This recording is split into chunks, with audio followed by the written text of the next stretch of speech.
Olá, gente, tudo bem?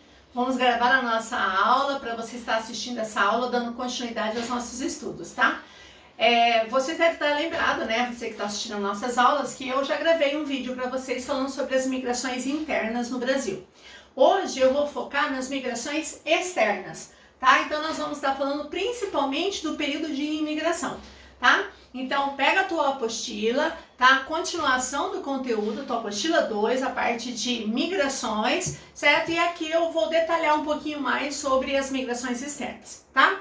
Então vocês devem estar lembrados, porque eu já falei isso, né, no outro vídeo, na nossa outra aula, que quando você fala em migrações, vou relembrar bem rapidinho. Migrações seria o quê? A mobilidade da população, ou seja, é o movimento que eu saio de um lugar e me desloco para o outro. Essa movimentação nós chamamos de mobilidade espacial da população. Por que espacial, né? Porque eu estou saindo de um espaço, de um lugar e estou indo em direção ao outro.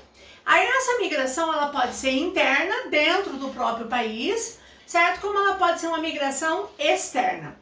E aí nós vimos que essas migrações elas podem ser classificadas pelo período, tempo que você vai ficar, se vai ser uma migração permanente ou algo temporário, né? Vai também poder ser classificado devido à causa, por que eu estou saindo, se é uma migração que eu estou fazendo de livre e espontânea vontade ou se é uma migração forçada, tá? E também vai estar ligado aos tipos de migrações, se elas são internas ou se elas são externas. Nós falamos que no Brasil, predominantemente, a migração interna ela é mais recorrente, tá? Mas a migração externa ela é fundamental, principalmente a imigração brasileira. Por quê? Se você parar para pensar, com certeza você deve ter uma origem de imigrante, tá? Porque a população brasileira, né, nós, Brasil, estamos entre os países de maior composição da população por descendentes de imigrantes, certo? E aí, no caso, nós temos toda essa população muito miscigenada, muito misturada, né? Com diversas etnias, diversas origens diferentes, inclusive os imigrantes. Mas antes da gente começar, gente, vamos sempre relembrar os conceitos. Então, quando eu falo migração externa, vocês têm que prestar atenção que eu tenho a imigração, a emigração e os refugiados. Então, vamos diferenciar esses dois, imigrar e emigrar, tá?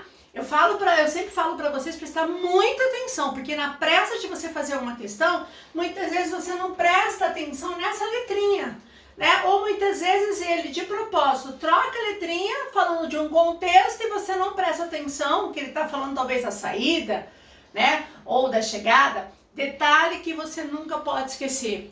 Todo mundo que vai sair para um país, tá? Ou que chega em um país, ele tem que ter uma causa.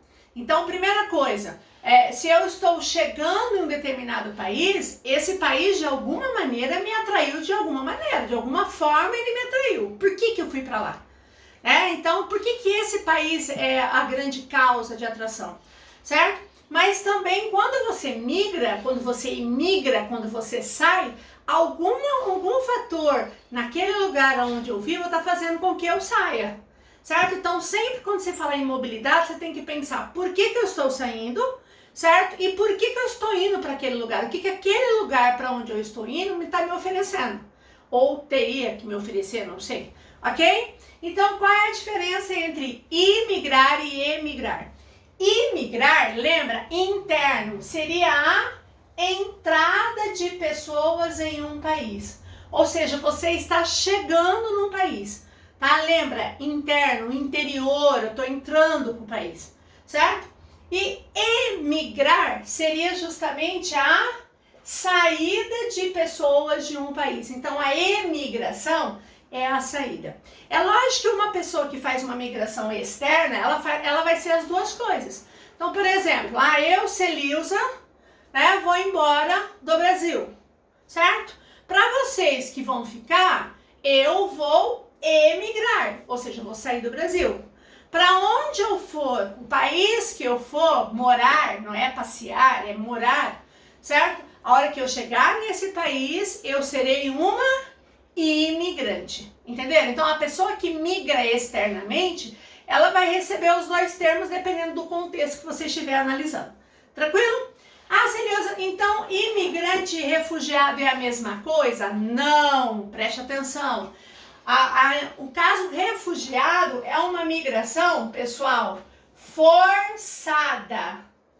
Ou seja, ele está sendo obrigado, certo, a sair do seu país de origem, certo? E o nome já diz, ó, ele está pedindo refúgio, ou seja, ele está pedindo proteção, né? Onde por alguma razão, que pode ser, por que essas pessoas elas podem sair? Gente, pode ser questões de guerras, pode ser questões de perseguições.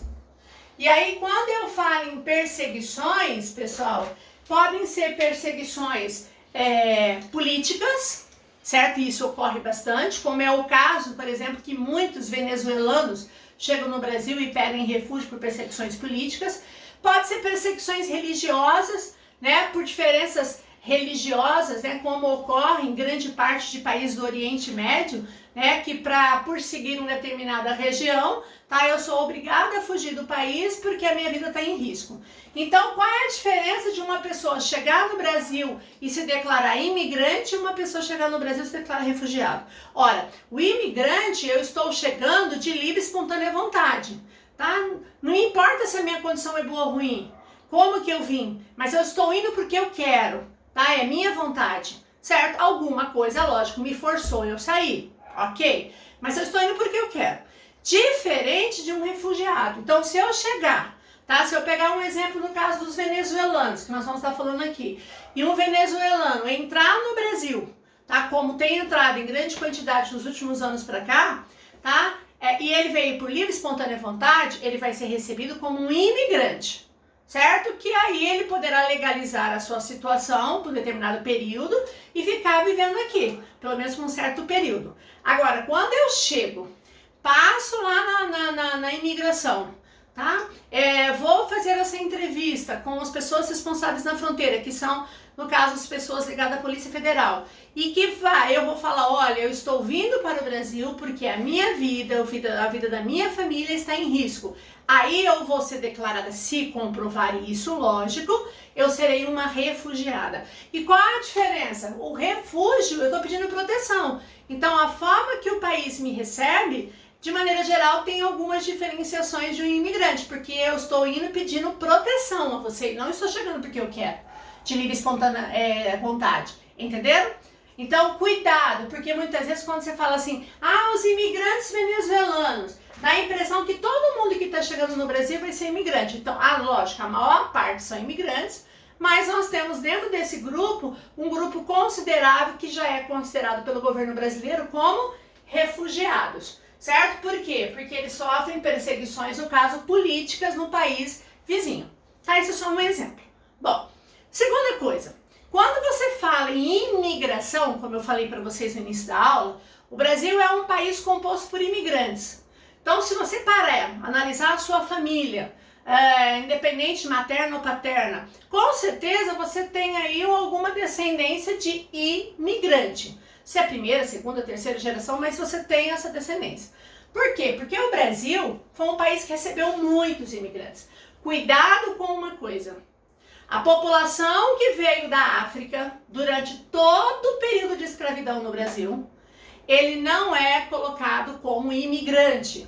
Tanto é que se vocês pegarem aqui, nós vamos ver os principais grupos, os africanos, né, de diversos lugares, né, como de Angola, que tem muitos angolanos aqui no Brasil, ou de outros países, né, da África, principalmente da parte ocidental, eles não estão entre os principais grupos.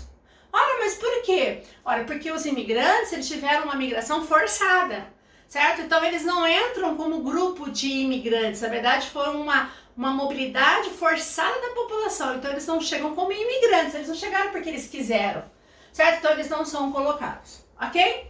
Bom, de maneira geral, como é que eu poderia dividir esses períodos da imigração no Brasil, tá? Então, eu poderia dividir em 3 períodos, preste atenção. O primeiro período é que eu coloquei as datas que eu quero que vocês marquem, por que dessa data? 1808 a 1850.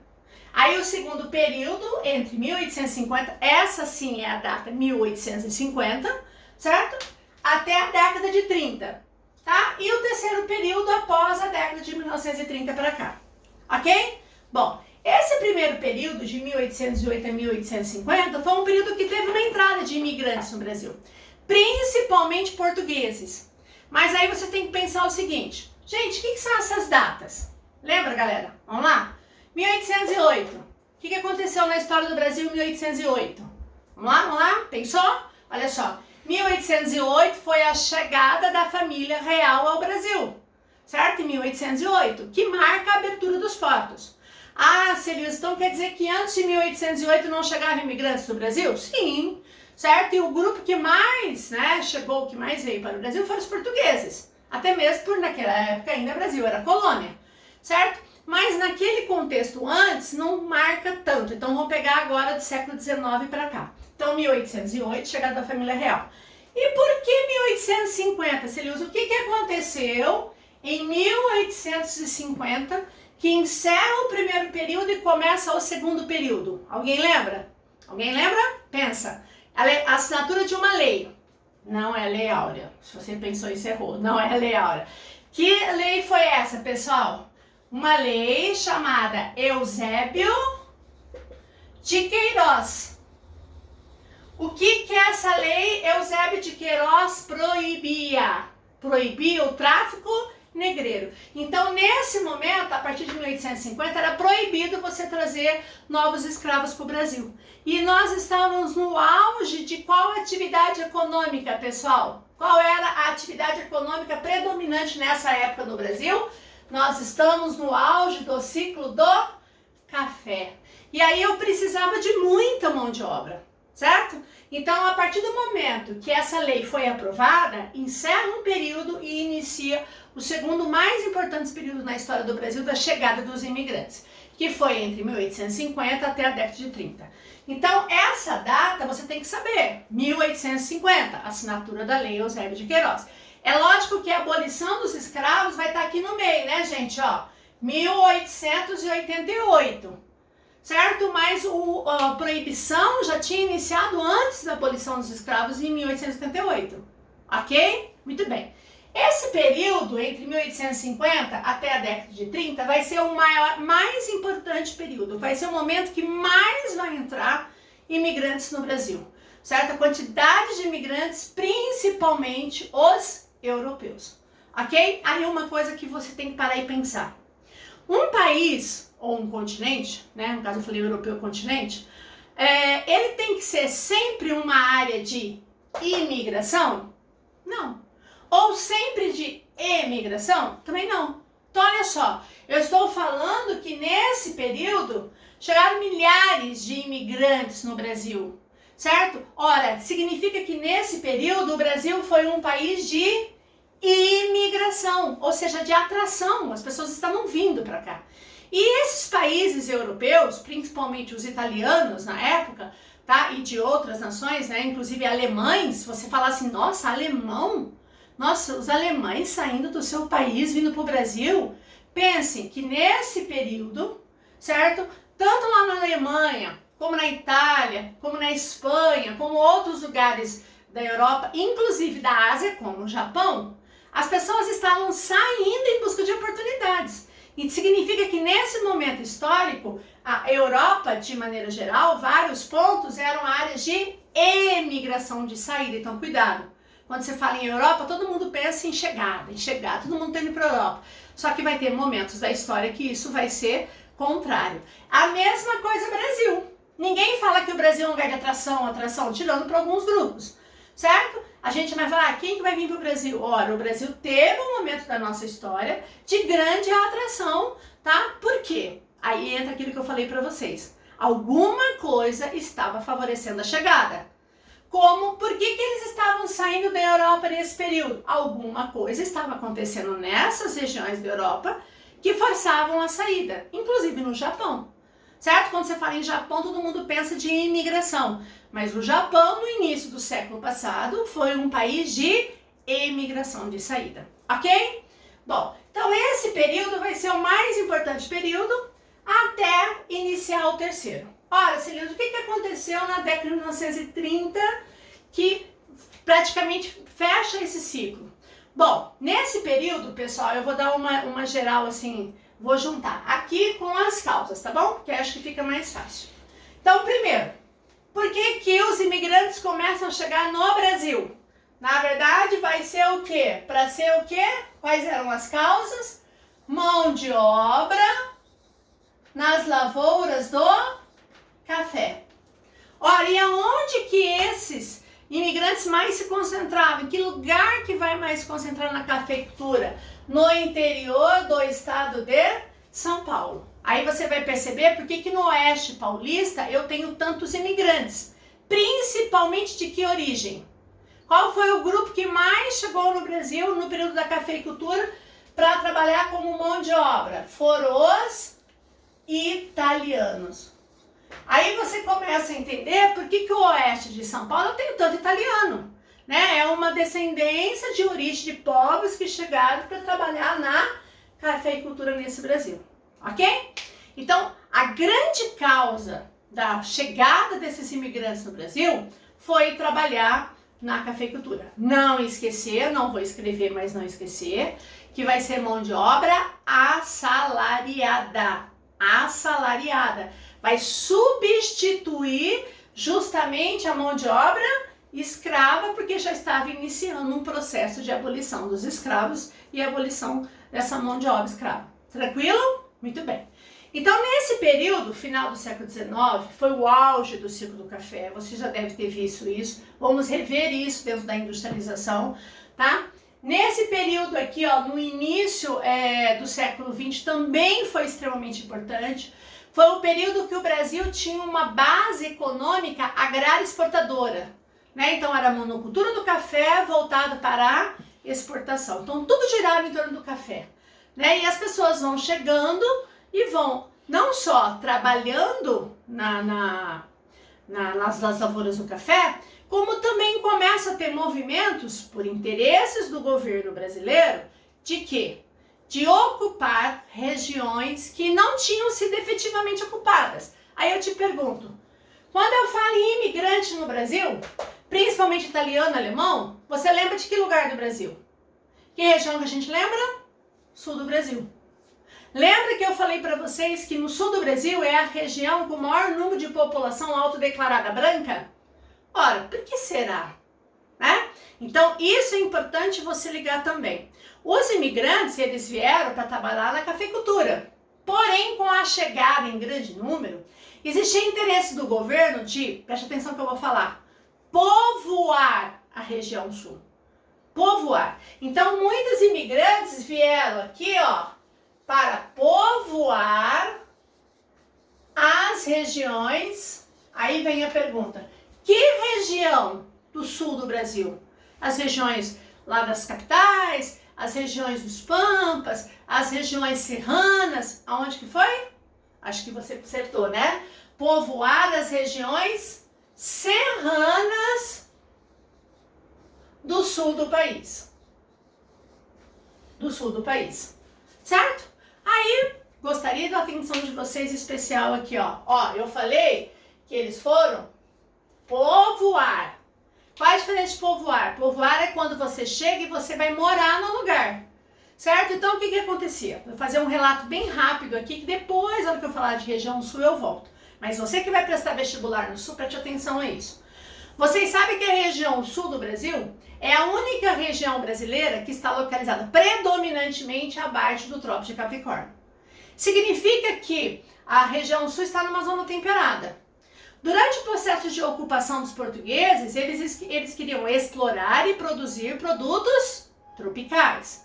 Ou seja, o sul não despertou o interesse dos portugueses, até mesmo porque o sul também fazia parte, né, da parte da área espanhola, né? Só depois, bem para frente, que vai passar a ser território português. Muito bem. Aí o sul nunca despertou grande interesse. Por quê? Porque as condições climáticas do sul eram muito semelhantes às condições climáticas da Europa. Então, os produtos que poderiam produzir lá, a Europa tinha. Eles queriam o quê? Tropicais. Certo? Então, durante muito tempo, a região sul ela não foi efetivamente ocupada. nós vamos ver depois que teve processos de estímulo à ocupação do Sul, certo? Porém, quando chega no final do século XIX, início do século XX, tinha tido uma ocupação do Sul, mais umas regiões mais pontuais, mas a região da Serra, a região serrana, Serra Gaúcha, região serrana catarinense, tá, áreas altas do Paraná, não tinham sido efetivamente ocupados, até mesmo porque a serra dificultava a ocupação, né? E aí existia um interesse de ocupar, de povoar, até mesmo, né? Se você não ocupa aquilo que é seu, você corre riscos. E aí, como os imigrantes começaram a chegar, o governo brasileiro começou a estimular a vinda desses imigrantes para ir morar no Sul. E aí esses imigrantes foram morar no sul do Brasil e eles foram criar uma forma de povoamento totalmente diferente do resto do Brasil. Como? Primeiro, como eles foram povoar, o cara que vai povoar, ele vai morar no lugar. Presta atenção, ele vai morar, ele não é chegar, explorar, vai embora, ele vai morar. Se ele vai morar, ele tem que comer, ele tem que viver, ele vai ter que ter uma vida dele vai estar ali. Então ele vai criar toda uma estrutura para a sobrevivência dele. Qual vai ser a atividade que vai se destacar? Então, primeiro, esses imigrantes sulistas que chegaram, eles vão desenvolver as atividades em pequenas e médias propriedades. Aí você já começa a entrar numa outra coisa que a gente vai falar. Se eu te perguntar, gente, qual é a região brasileira que tem o maior número de minifúndios? Não que não tenha latifúndios, tem um monte. Mas qual é a região brasileira que eu tenho o maior número de minifúndios no Brasil? O Sul. Ora, por que será? É uma herança do colonizador, porque o colonizador europeu, na Europa, predomina pequenas e médias. Então ele traz aquela estrutura, até mesmo por condições financeiras na época. Segunda coisa, ele vai realizar a policultura. Ou seja, ele vai plantar vários produtos, não monopolicultura, vários produtos, certo? Para sua subsistência. Olha, e quem vai trabalhar nessa região? Ora, o trabalho aqui vai ser um trabalho familiar. Todo mundo tem uma função no campo. E você acha que isso é bobeira, né? Mas para que saber disso? Ora, nós vamos ver no próximo conteúdo, que é a urbanização, que a região sul é uma região desenvolvida, mas é uma região que ainda tem um percentual até considerável de gente vivendo no campo, tá? Para quem não sabe, a região sul é a terceira mais urbanizada, não a segunda, como muita gente pensa. Primeira é o sudeste, segunda é o centro-oeste e terceira é o sul. Olha, por que o sul perde para o centro-oeste em número de pessoas que vivem nas cidades? Um fator, certo? É ainda que eu tenho uma quantidade de pessoas, razoavelmente famílias, que estão no campo trabalhando em pequenas e médias. E quem trabalha em pequenas e médias geralmente é o trabalho familiar. Então perceba que o povoamento desses imigrantes no sul do Brasil não é só para você saber que eles chegaram lá e foram morar lá, mas o que isso interferiu na ocupação? O que isso interferiu nas atividades econômicas da região? Culturalmente, né? Vai na Serra Gaúcha, na Serra Catarinense, para vocês verem a influência desses grupos, certo? E quem mais migrou para essas regiões serranas? Os italianos, os alemães e os eslavos. Quando eu falo eslavos, eu estou colocando grupos de ucranianos, poloneses, tá? Muitos poloneses foram para essa região, principalmente para o Paraná. Tranquilo? Então perceba que nesse período, tá? Que é de 1850 até a década de 30, os imigrantes chegaram, não tinha apenas um grande objetivo, você acabava tendo dois. Trabalhar nas lavouras do café e povoar a região sul. Povoar a região sul, tá? Aí você começa a perceber por que o sul apresenta os melhores indicadores sociais do Brasil, né? Porque é uma região que ela não surgiu totalmente apenas de exploração como por exemplo foi o Nordeste, né? É uma região que tem vários lugares que foram povoados. Então o tipo de colonização foi diferente, o tipo de ocupação, perdão, foi diferente em relação a outros lugares do Brasil. De boa? Bom, aí vem um detalhe importante. Por que década de 30 encerra esse período? Na verdade, o que acontece? Vamos lá? Vamos juntar aqui um pouco da história? O que vai acontecer no finalzinho da década de 20 para a década de 30 no mundo. Vamos lá? Nem precisa falar que você vai lembrar, né? O que aconteceu aqui? Eu vou ter a crise de 1929. Quebra da Bolsa de Nova York. De boa? E o que isso tem a ver com a nossa aula? Tudo. Por quê? Porque a crise da cafeicultura está ligada com a crise mundial de 29. Né? Porque nós dependíamos da exportação desse café. Com essa crise mundial, a gente vai agravar um problema de mercado, né? Que vocês vão ver depois detalhes na história que no momento não me interessa tanto agora. Aí o que acontece? A partir do momento que a cafeicultura entra em crise, o governo brasileiro que estava nesta época, da década de 30, que era o presidente... Quem? Getúlio Vargas, isso mesmo. Percebendo que estava tendo um grande número de desempregados, porque a cafeicultura estava em crise, não tinha para quem vender café, né? Outras atividades econômicas também em crise. Então a gente estava tendo um elevado número de desemprego acontecendo e já estava iniciando no Brasil uma migração interna, principalmente nordestinos começando a migrar para a região sudeste. E aí o que o governo pensou? Cara, se eu deixar um grande número de imigrantes ainda continuar entrando no Brasil, o desemprego vai aumentar e vai gerar um problema para mim. E aí o que aconteceu? Em 1934, essa data é importante, 1934, o governo de Getúlio Vargas criou uma lei chamada Lei de Cotas. O que ele fazia com essa lei de cotas? Ele restringia a entrada de imigrantes.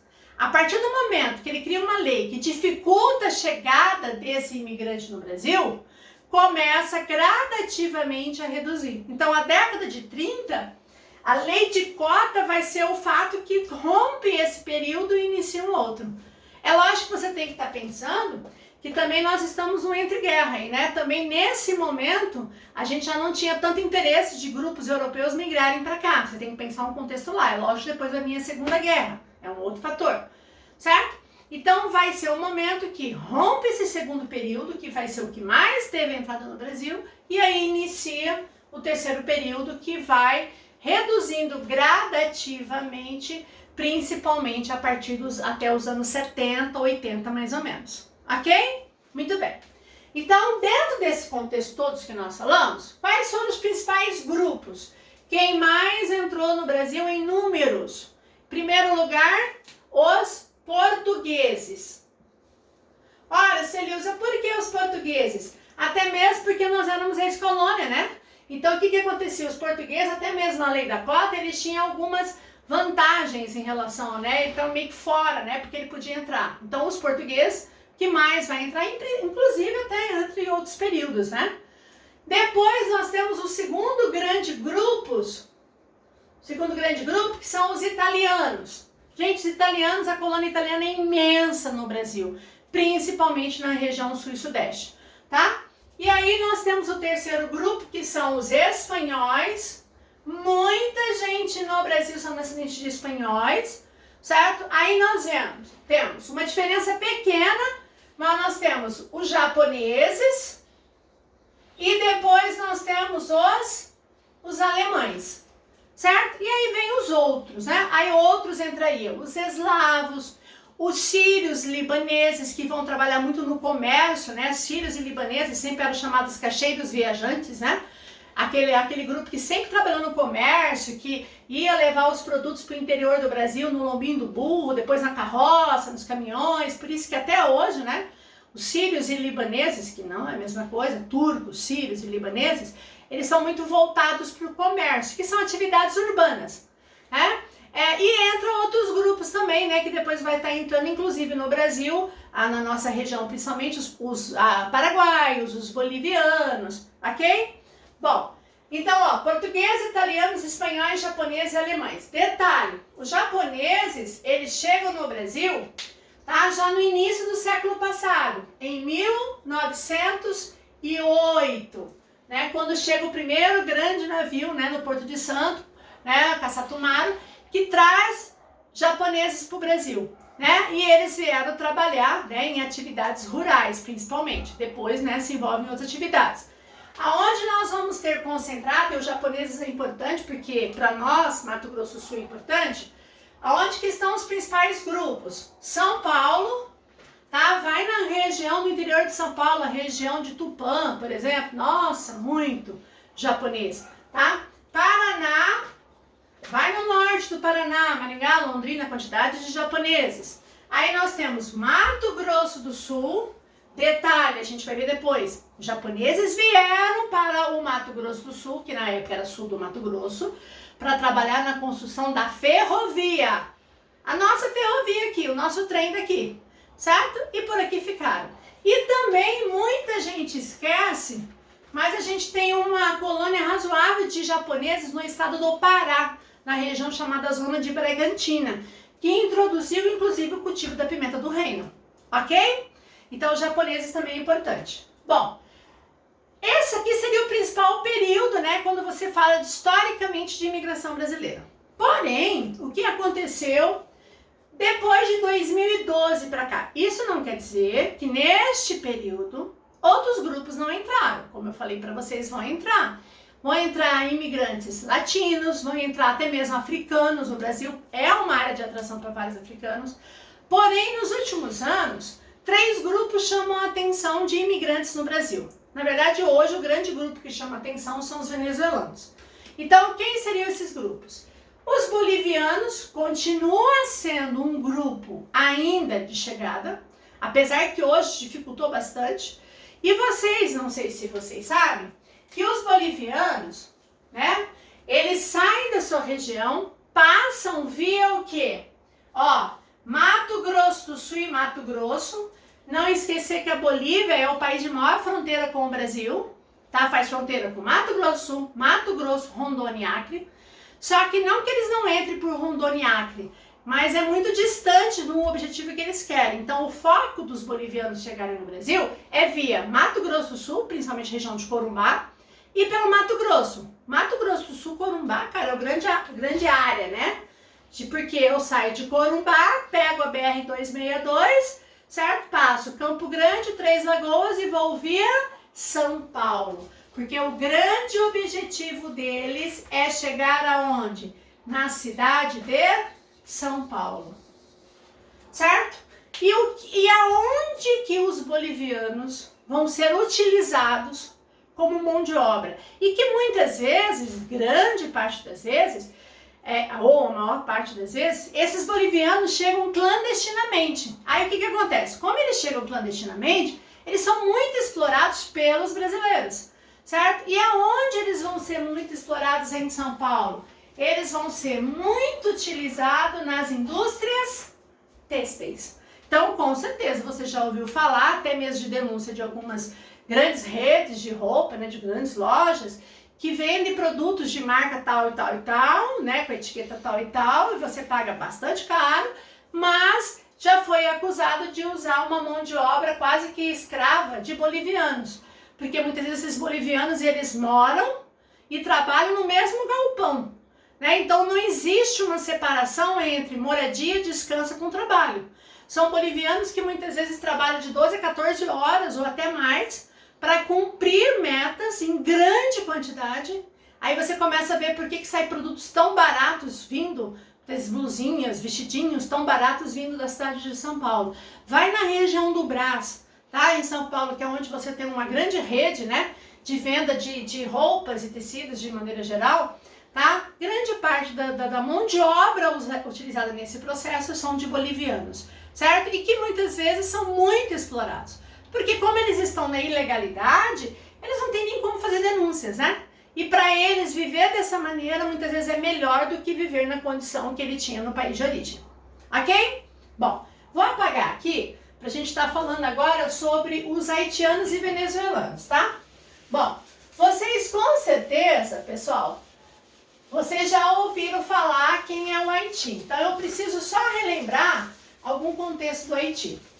Primeiro, vocês sabem que o Haiti vai ser o país, né, antes da Venezuela, o país que mais mandou imigrantes ao Brasil, o Haiti.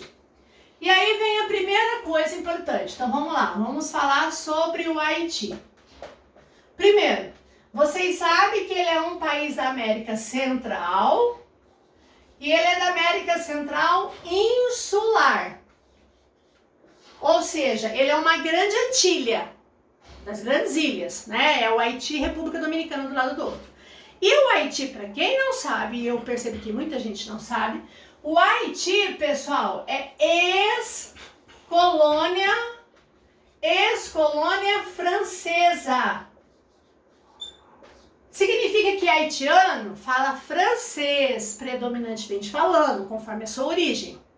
Mas quando você fala em haitiano, você lembra de população de cor preta, certo? Ora, por quê? Porque essa população que foi originária, que deu origem à maior parte da população haitiana, são descendentes de escravos. Porque o Haiti está numa região tipicamente tropical, na época da colonização foi muito usado no cultivo principalmente de cana-de-açúcar, de fumo, né? Então, a grande parte da população haitiana é descendente, a grande maioria, de africanos, certo? Por isso, quando você fala haitiano, você faz a referência de população negra, ok? Aí eu te pergunto, cara, se eles são ex-colônia francesas, certo? Colônia francesa. Se eles predominantemente falam francês, por que o Brasil passou a ser um país de atração? Por que o haitiano vai querer vir para o Brasil? Né? Por que ele não foi para outro lugar? Aí, para você entender esse contexto, a gente tem que saber o seguinte, que até 2004 o Haiti passou por uma tremenda e severa e triste guerra civil. E aí o que aconteceu em 2004? A ONU, né, com uma resolução feita no Conselho de Segurança, enviou tropas de paz para o Haiti, tá? Onde criou a missão chamada MINUSTAH, tá? O que é a MINUSTAH, né? A MINUSTAH, pessoal, seria o quê? Seria, no caso, a missão de pacífica, no caso, né? De você tentar levar, no caso, a paz no Haiti. E essa missão, pessoal, deixa eu colocar aqui, senão vai tomar o espaço. Essa missão da ONU, ela ocorreu quando? Ela ocorreu de 2004 a 2017. 2004 a 2017. E naquela época, 2004, nós já estávamos pós 11 de setembro. E os Estados Unidos estavam muito focados na guerra ao terror no Oriente Médio. E também nós tínhamos, no momento, um governo que tinha interesse de mostrar que o Brasil, tá, era capaz, certo, de também chefiar uma missão de paz. E o Brasil se candidatou e foi aceito como o país que estaria representando e chefiando as tropas da ONU no Haiti. Então, o grupo de soldados, os voluntários, né, e outros não voluntários que foram para o Haiti, a grande maioria foram de brasileiros, que durante todos esses tempos iam de regiões do Brasil, geralmente era cada semestre ia de uma região, agora vai soldados do Centro-Oeste, depois do Sudeste, depois do Sul, e assim por diante, eles faziam um revezamento, e também soldados de outros países, né? Tá? Muito bem. O Brasil, como passou a chefiar, ele passou a ter um maior contato, né? Automaticamente, pessoal, o Brasil passa a ser uma referência para o haitiano, ok? Bom, aí o que vai acontecer? Quando estava para quase estar no período de encerramento, de saída das tropas da ONU do Haiti, o que aconteceu em 2010? 2010 aconteceu um grande terremoto no Haiti, onde esse terremoto matou mais de 230 mil pessoas, mais de 1,5 milhão de pessoas ficaram desabrigadas, certo? Um país que é considerado o país mais pobre das Américas, um país que já estava saindo de um processo de guerra civil, um país desestruturado, um nível de pobreza absurda, e aí você tem um terremoto, né, de mais de 7 pontos na escala, destruição quase total. E esse fato físico fez com que a população que já estava desestruturada começassem a sair. E aí o grande objetivo dele vai ser Brasil, porque passa a ser a referência do haitiano. Ok? Muito bem. Por onde vocês têm na sua apostila um mapinha que mostra por onde que os haitianos eles chegaram, hoje ainda chegam, mas em um número muito menor, no Brasil. Então eles saem seu país, Haiti, aí eles vão ao Panamá. Panamá é a América Central, continental, né? Que faz ligação com a Colômbia. Do Panamá, eles conseguem ir para o Peru e o Peru eles vão para o Brasil. Ora, qual vai ser o estado por onde os haitianos mais vão entrar pelo Brasil? Qual é? O estado do Acre, tá? Na região de Ipitaciolândia, na região de Brasileia, que vai ser a região que vai chegar, né, os haitianos nesse período no Brasil via Acre. E do Acre, ele vai se espalhar para outras regiões do Brasil. Hoje nós temos haitianos em vários cantos do Brasil, inclusive aqui na nossa região e na nossa cidade, certo? Muito bem. Hoje, né, na verdade, hoje, assim, de uns anos para cá, com a crise, né, e com a desvalorização da moeda real em relação ao dólar, muitos haitianos começaram a perceber que eles não conseguiam, porque geralmente eles trabalham em empregos mais simples, né, a grande maioria, então a renda deles é muito reduzida. Então muitos deixaram a família e eles mandariam dinheiro para a família. E muitas vezes essa condição aqui no Brasil já não dava mais, né? Então muitos acabaram retornando para o local de origem, tá? Mas o grupo de haitianos é extremamente marcante no Brasil. Tranquilo? E pra gente fechar, pessoal, nós temos a chegada aqui, ó, no caso dos venezuelanos. Então vamos lá, vamos passar os venezuelanos aqui agora. Bom, vocês sabem que o grande processo, né, de saída dos venezuelanos, e aí quando eu falo venezuelanos, eu estou falando não só como imigrantes, como também como refugiados, tá? Eu estou falando de pessoas que estão fugindo ou que estão saindo do país devido à crise socioeconômica e política na Venezuela em relação ao presidente, né, da Venezuela, presidente chamado Nicolás Maduro, que assumiu o governo, né, após a morte, né, e teve eleições, que a gente vai falar depois sobre isso, após a morte do Hugo Chávez. Muito bem. Todo o problema, né, a causa aqui maior, qual é a causa? Os problemas. Aqui eu tenho problemas políticos, e aqueles que são perseguidos politicamente, eles acabam entrando no Brasil até mesmo como refugiados. Inclusive tem vários policiais, ex-policiais ou ex-membros do exército, que eles são desertores, né? Então quando um cara do exército, ele abandona a sua tropa e foge para o país, ele é um desertor, então esse ele entra como refugiado. Então eu tenho problemas políticos, problemas sociais e principalmente problemas econômicos. Quer dizer, uma coisa puxa a outra. Ok? Então levou uma quantidade absurda de pessoas, de venezuelanos, a migrarem para o Brasil. O momento maior que começa a chegada desses imigrantes no Brasil vai ser a partir de 2016, certo? Mas 2017 vai crescer muito, 2018, e esses venezuelanos, eles entram no Brasil, tá? Via o estado vizinho, que é o estado de Roraima. Porém, a grande maioria das pessoas acha que o Brasil é o país que mais recebe os venezuelanos. Não. De maneira geral, pessoal, os países que mais recebem, que mais receberam os venezuelanos até agora, eu teria o Equador, até mesmo porque o Equador tinha uma ligação, agora deu uma rompida, né, por eleições no Equador, mas o Equador tinha uma relação muito forte com o governo venezuelano, né, porque ele era considerado seguidor do governo do Hugo Chávez, tá? Equador.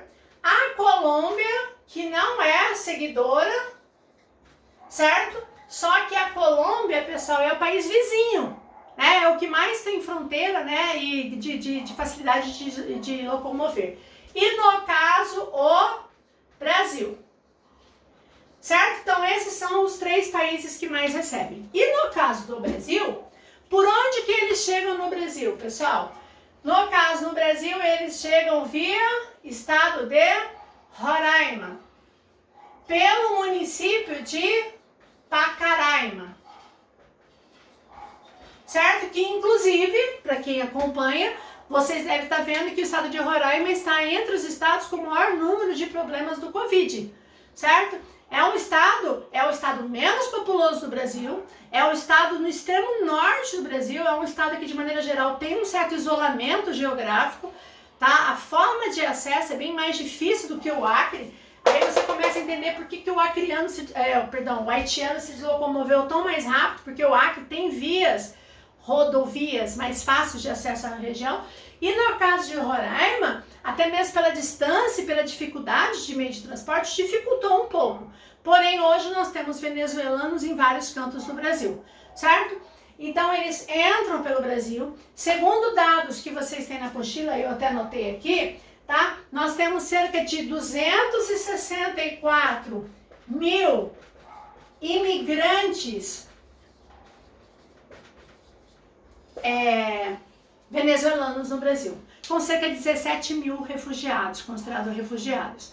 Gente, 264 mil imigrantes. Se você pegar a população, não que todos eles estão ainda em Roraima, muita gente, até mesmo por políticas do ex-governo Michel Temer, de levar grupos de imigrantes para diversas regiões do Brasil, aqueles que estão legalizados, com documentação, carteira de trabalho, teve várias ações ligados, tem várias ações de ONGs, de igrejas que levam esses grupos para outros lugares do Brasil, famílias inteiras, né? E muitas vezes de pessoas que têm uma certa qualificação profissional, né? Mas que chegam aqui, que a gente vê aqui na cidade de Campo Grande, né? Você vê famílias pedindo dinheiro num sinal, mas se você for conversar com um deles, muitas vezes ele tem uma qualificação, mas ele não tem emprego, né?